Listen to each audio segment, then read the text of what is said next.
I'm Jen Taylor Skinner, and this is the Electorette. On this episode, I have a conversation with Kelley Robinson, the president of the Human Rights Campaign.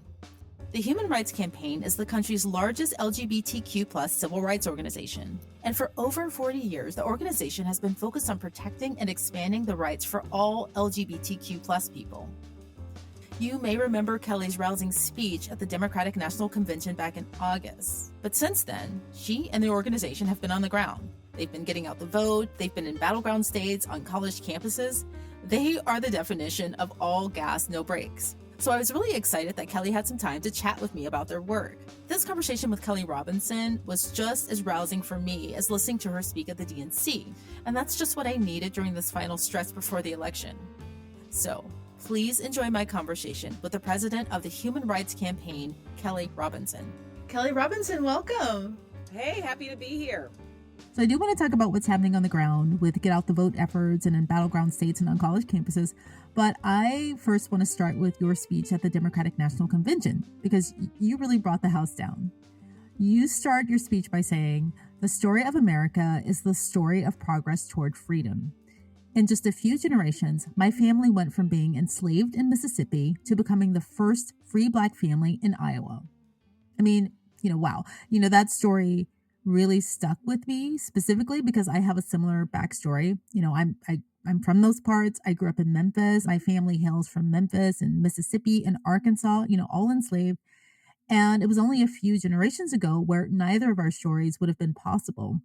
So I just want to acknowledge that fact in the context of what this moment means, this election specifically.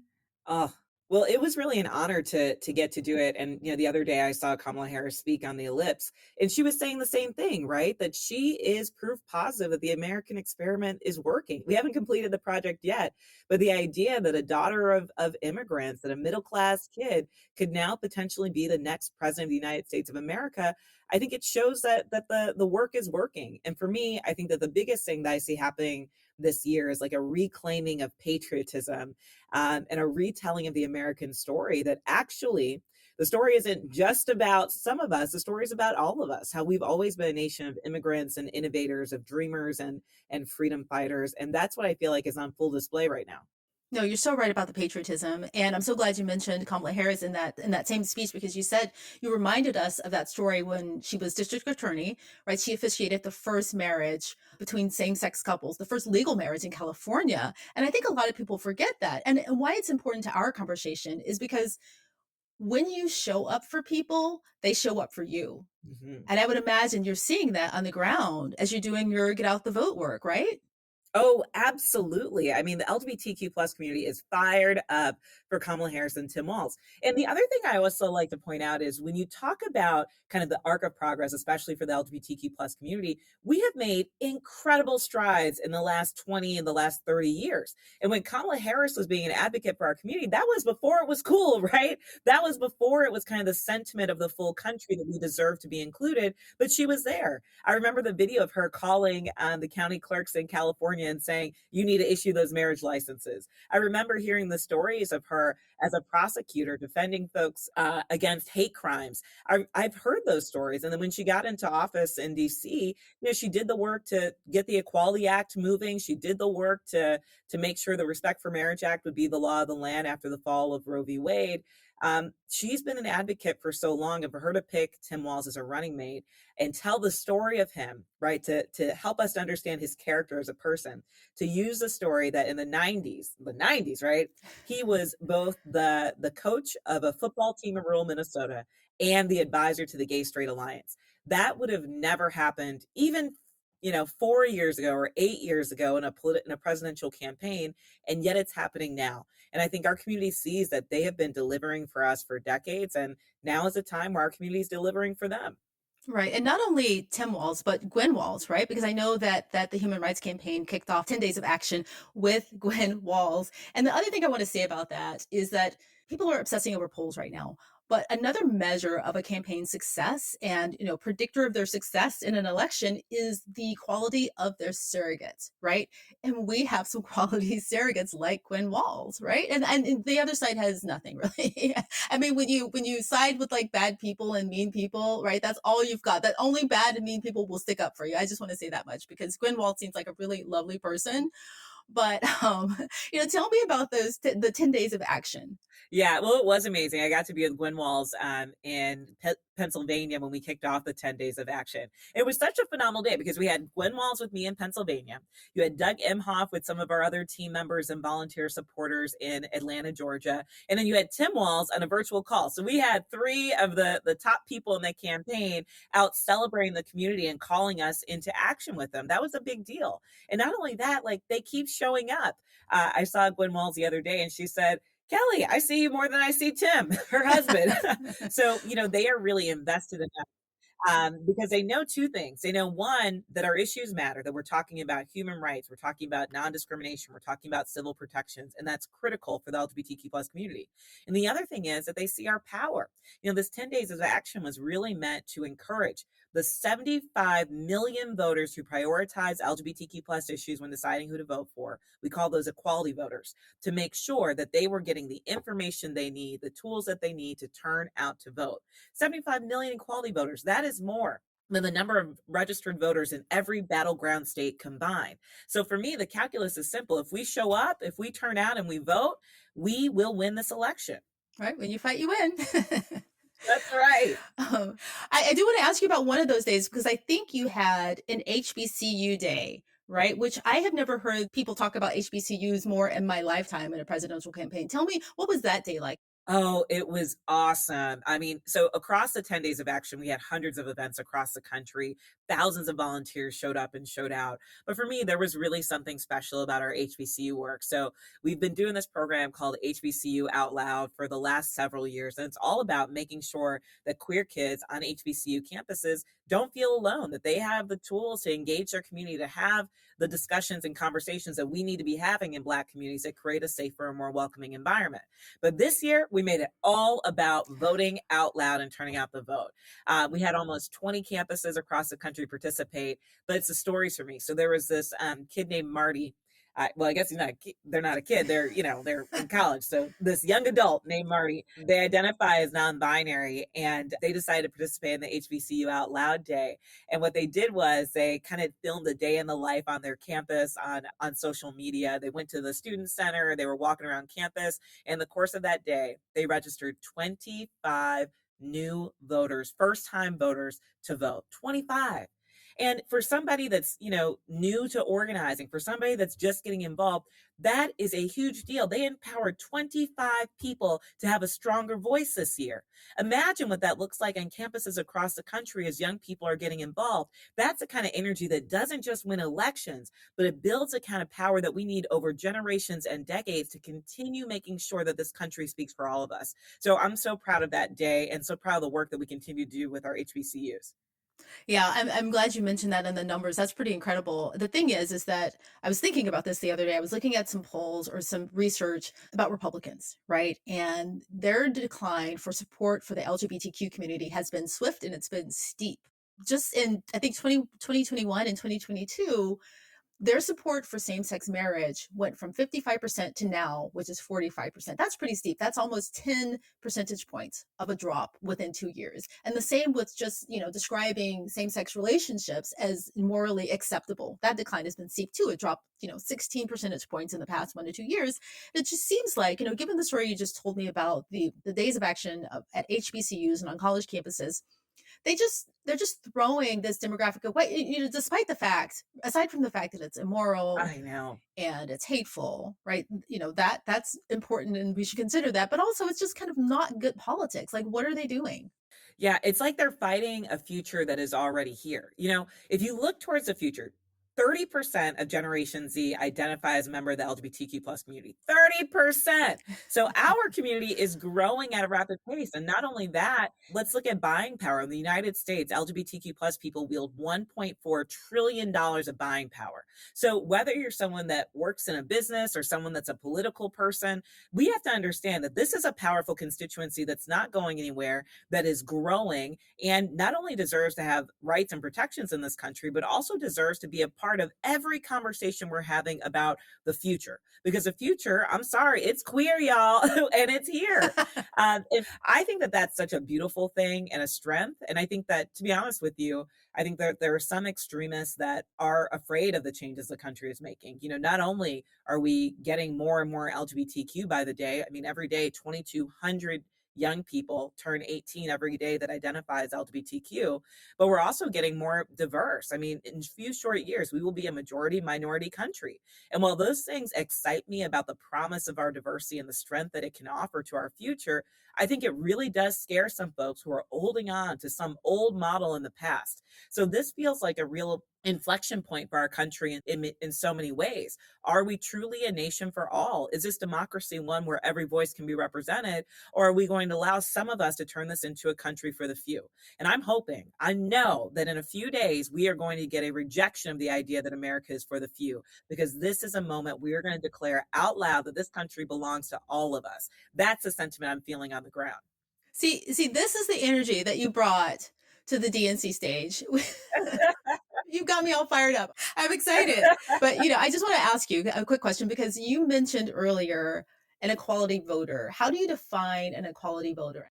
Yeah, absolutely. So it's LGBTQ plus folks and our allies. It's people that prioritize LGBTQ plus issues when deciding who to vote for. So think about people that are concerned about who's going to be on the Supreme Court in your state or at the federal level because they're worried about Obergefell or Windsor or Lawrence being overturned or other cases that have protected our rights. Think about people that prioritize non-discrimination protections, right? And ensuring that every state and nationally that we have them. Think about people that have a young person in their life that has come out recently and they want to make sure nobody in office is talking smack about the LGBTQ plus people in their family. Those are equality voters. So our job is to make sure that we are, one, identifying them, which we've been able to do. The data helps us to do that. And then two, making sure that they turn out to vote. Because with a lot of them, what they need to understand is if there are candidates out there that are actively doing work that's against the LGBTQ plus community, they want to know because that affects their voter behavior. So that's why we've done a lot of voter guides across the country. We just released our congressional scorecard so folks can see, where their incumbents stand. But those sorts of tools help equality voters to make the decision about who to vote for because they don't want to vote for people who are not standing with the LGBTQ plus community.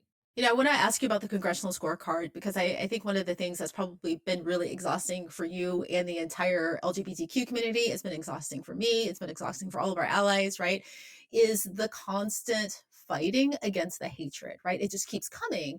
And I know that with the congressional scorecard, you've been tracking the number of anti-LGBTQ bills and measures. What are some of the worst? I mean, they're all bad. So just highlight some that you want to highlight. Yeah, I mean, and also we're talking about over a hundred anti-LGBTQ plus provisions that were attempted to be introduced and passed just in this last Congress alone. And you see everything in them. Like they tried to stop up must-pass bills around defense authorization by adding in anti-LGBTQ plus amendments. They tried to slow up our ability to pass a federal budget and keep the government open by including anti-LGBTQ plus amendments. So this is what I think is so, I'm just going to say it, gross, is that they are using us, our communities, and our identity to try to stop the government from staying open, right? To try to stop our military from being funded. The ways that they want to muck up the world around, these issues that the majority of the country does not support. So that to me is hard. And I think, with every political fight, whether you win or lose it, there are kids watching, there are young people watching and seeing over and over again adults that are picking on them.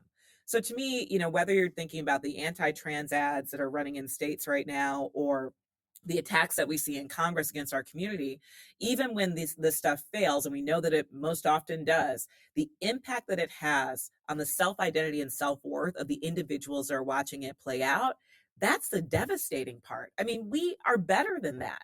We should be talking about how to expand rights for everyone, how to protect folks that are, the most vulnerable in our communities, not, using us as political tools. So we've been doing a lot of work with families and communities about what it means to have resilience in the face of these attacks, because even when the bills don't pass, there's an impact to the people that are watching.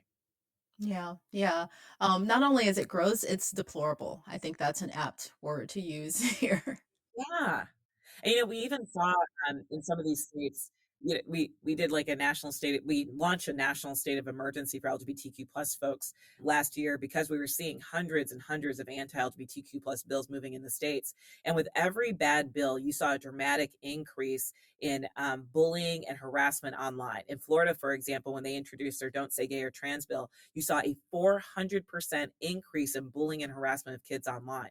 So again, I'm just thinking more and more about what we need to do in this moment to make sure that these bills don't become law, but also to make sure that our kids understand their worth.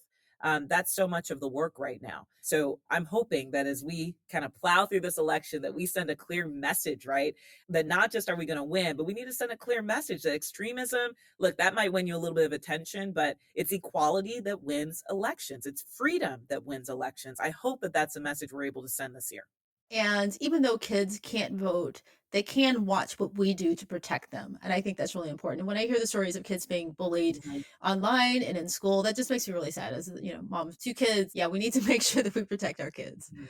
Can we just take a moment to talk about what's in Project 2025, because we don't talk about that enough in the context of what could happen with the LGBTQ community, because we can imagine how much farther they can go. Yeah, let's go to the dark side. Let's talk about it, Jennifer. Okay. Look, Project 2025, it's not a wish list. It is a to-do list that they plan to implement. And I think one of the things I want folks to keep in mind is that Project 2025 is definitely the Trump Vance plan.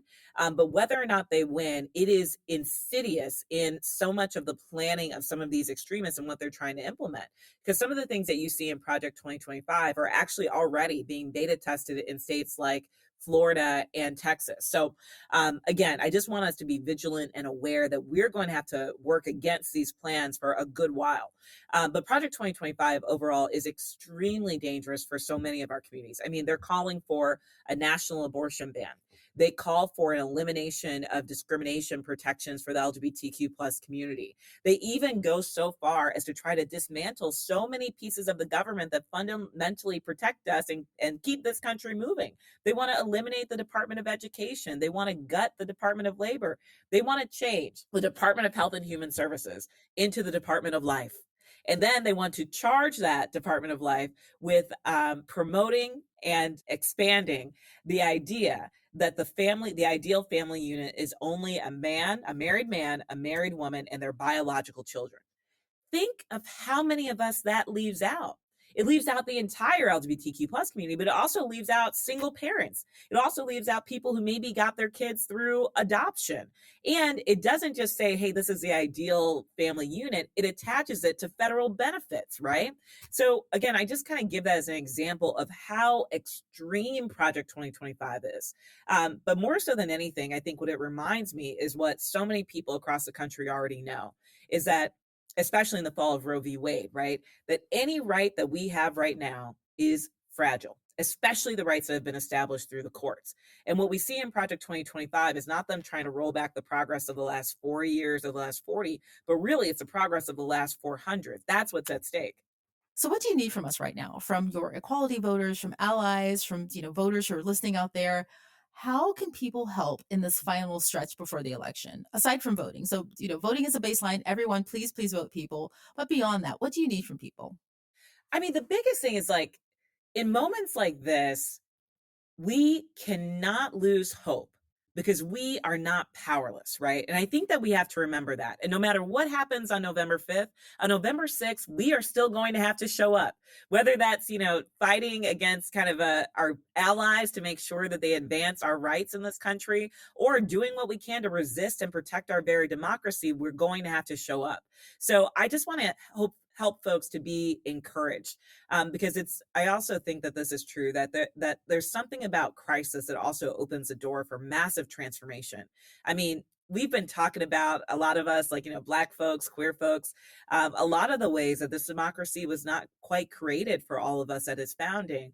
But now we're able to have a conversation about how to make it a representative democracy where we're included. We've been talking for a long time about the ways that Roe v. Wade, was the floor and not the ceiling for abortion access. And in the midst of the crisis that we're in, we're actually able to envision what real healthcare access looks like. So I think that there's something on the other side of this that's going to get us closer to free, but we got to stick in it. You got to vote, but you also got to volunteer for people that you're excited about. You got to knock doors, you got to give a little money, and you got to stay committed to the work. So I'm just grateful for everyone that's engaging in this process, because it's part of the story of how we make this country ours. Beautiful. Well, Kelley Robinson, thank you so much for joining me. It has been a true pleasure to talk to you, and thank you for all of your work on the ground, and onward. Onward. Thank you.